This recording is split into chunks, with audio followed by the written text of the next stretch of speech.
Imagine being dead, like really dead. You're in a coffin, 6 feet under, but then bam, you wake up to a bunch of grave robbers trying to steal your body parts. What do? For one woman in 1700s Ireland, this nightmare was reality. Meet Marjorie McCall. She died, was buried, and then woke up twice. Let's dive into this ridiculously insane tale of life, death, and grave robbers who really should have taken the hint. Marjorie McCall, a woman from the 1700s, was like most people. She had a pretty normal life until she got sick. No big deal, right? Happens to the best of us. Well, she caught something. Maybe a bad cold or, I don't know, the 1700s equivalent of an epic hangover. But whoops, turns out it was a little worse than that. She went from, I'll just take a nap, to, let me just lie here for the rest of eternity. And boom, the family thought she was dead. Now, you might think, how did they know? Well, because they were really careful about death back then. But they didn't have any of those high-tech machines, just pulse checking and a good old-fashioned guess.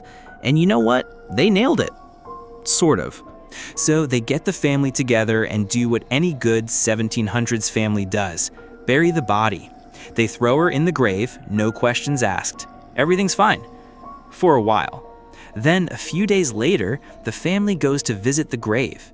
But guess what? The tombstone's cracked, the ground's disturbed. They think, did a dog dig her up or something?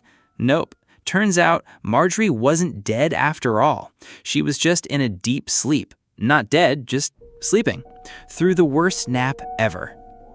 And here's the kicker. Not only did Marjorie wake up in her grave, but she was apparently so pissed off that she started scratching at the coffin lid. You know, just like that feeling you get when you wake up from an afternoon nap and you've slept on your neck wrong. That's probably how she felt. Except, she's 6 feet under. So now, Marjorie's family's freaking out. They think she's coming back as a zombie, but that's not the scariest part. You want to know what is?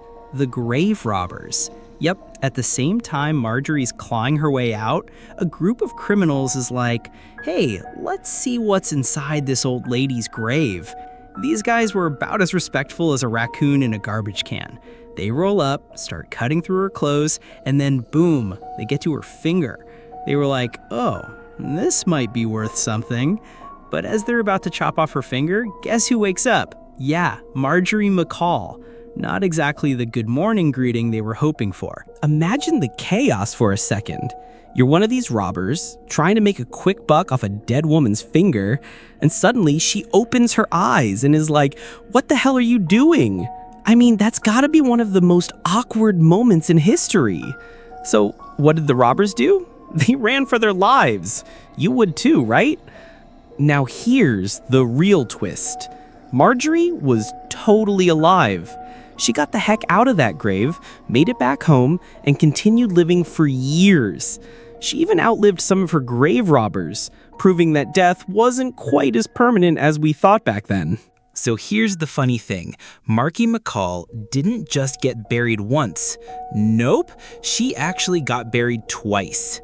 You see, after that waking up and getting mad incident, she lived for a few more years. Then, when she finally passed away, the family went ahead and buried her again.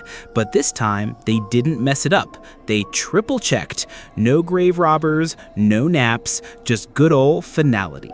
And thus, she became a legend, a woman who was buried twice and lived to tell the tale. Honestly, if you can survive being buried twice, you could probably survive anything. So, what have we learned here? First, grave robbers really need to work on their timing. Like, if you're gonna rob a grave, make sure the person's actually dead. Second, Marjorie McCall is the original I'm too stubborn to die story, and she should have had her own Netflix series. Live twice, buried twice. Because apparently, death is a suggestion, not a guarantee. And that's the story of Marjorie McCall, the woman who said, no thanks, I'll pass on being dead. If you think you've had a rough day, just remember, at least no one's tried to rob your grave. Yet. Stay spooky, Criminoir fam. Peace out.